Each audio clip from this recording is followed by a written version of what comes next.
সমষ্টিটো পুনৰুদ্ধাৰৰ কাৰণে কংগ্ৰেছে কি ধৰণৰ ৰণনীতি যোগত কৰিব? অসমতে প্ৰশ্নটো হ'ল নিৰ্বাচন হ'ব কেতিয়া? 17 তাৰিখটো ছমাহ খাতিৰ হ'ব ছেপ্টেম্বৰ। নটিফিকেশ্যন কেতিয়া ওলাব? নমিনেশ্যন কেতিয়া দিয়া যাব? উইড্ৰল কেতিয়া হ'ব? আৰু বাস্তৱ তাৰিখটো কেতিয়া? নটিফিকেশ্যনটো অলপ আপোনালোকে কেণ্ডিডেটৰ কথা সুধিছে।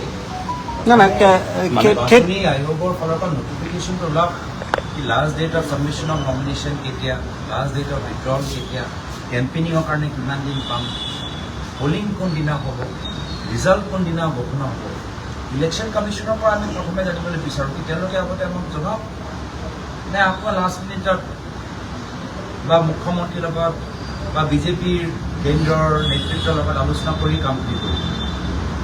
আপোনাৰ প্ৰশ্ন সোধাটো স্বাভাৱিক আৰু আমিও ৰাজনৈতিক দল হিচাপে জানিবলৈ বিচাৰোঁ কি নিৰ্বাচন হ'ব কেতিয়া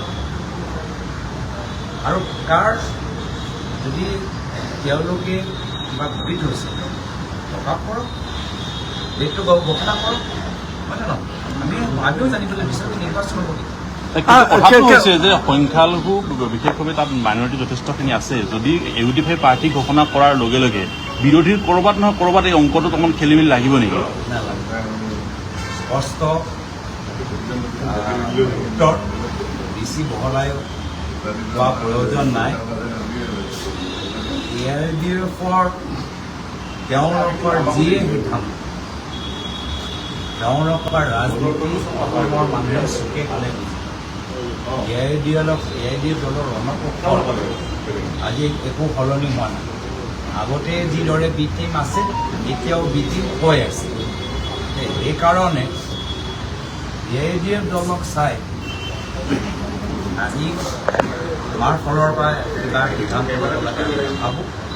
আমাৰ মূল কথা হৈছে আমি চাই আছোঁ কেন্দ্ৰীয় নিৰ্বাচনী আয়োগলৈ নিৰ্বাচন কেতিয়া হ'ব সেইখিনি কথা। কিন্তু শেষত মই জানিব বিচাৰিছোঁ যে আপুনি কৈছে যে নিৰ্বাচন আয়োগে কেতিয়া নিৰ্বাচনৰ দিন ঘোষণা কৰিব বা অধিসূচনা জানিব, কিন্তু মই জানিব বিচাৰিছোঁ যে যিহেতু কংগ্ৰেছৰ দখলতে নগাঁও লোকসভা সমষ্টিটো আছিল, যেতিয়াই নিৰ্বাচন ঘোষণা নকৰক কংগ্ৰেছে দখল কৰিব পাৰিব পৰাকৈ সামৰ্থ্য হৈ আছে নে নাই, শক্তিধৰ হৈ আছে নে নাই?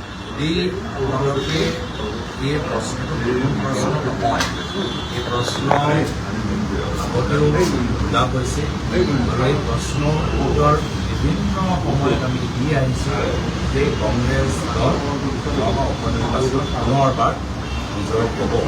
নিশ্চয় মই যে এইখিনি কথা ইতিমধ্যে ক'লোঁ তেওঁলোকে নিশ্চয় যোৱাকালি বাতৰি বা আগৰ বাতৰি তো এইটো আমাৰ নীতি হৈ গ'ল আৰু তো আমি নিশ্চয় ক'ম আজিৰ পৰা আপোনালোকে ঘোষণা কৰিলোঁ আৰু কিবা মোৰ মনত সলনি হ'লে আপোনালোকে কাজিৰঙালৈ কিবা উজনি অসমত সোমাইছে গতিকে এই ক্ষেত্ৰত মানে কি ভাবে শংকিত নেকি এই ক্ষেত্ৰত যিহেতু উজনিত সোমাইছে আজমল এতিয়া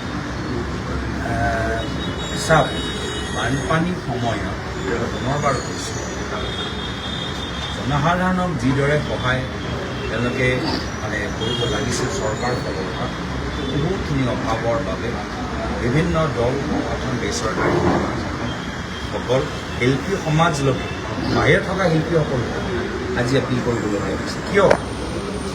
তেওঁলোকে ঘৰৰ পৰা খবৰ পাইছে, তেওঁলোকে ভিজুৱেলবোৰ চাইছে, ভিজুৱেল ভিডিঅ'বোৰ চাইছে। অসমৰ জনসাধাৰণ য'তে আছে তেওঁলোকে এতিয়াও যে এপিল কৰি আছে মানে তাৰ মানে কি যি কাম ডাবল ডিভিজনৰ চৰকাৰক কৰিব লাগিছিল সেই কামবোৰ আজি অসমৰ সচেতন জনসাধাৰণে কৰি আছে। বাৰম্বাৰ হৈ বানপানীৰ সম্পৰ্কত আমি ভাবোঁ বাৰম্বাৰ AIDF কথা কোৱাৰ নহয়। বানপানীৰ ক্ষেত্ৰত ৰাইজক বহুত আৰু কৰিবলগীয়া কামখিনি আছে, বিশেষকৈ তেওঁলোকৰ ঘৰত পুনৰ নিৰ্মাণ কাম কৰিব আছে। ধন্যবাদ।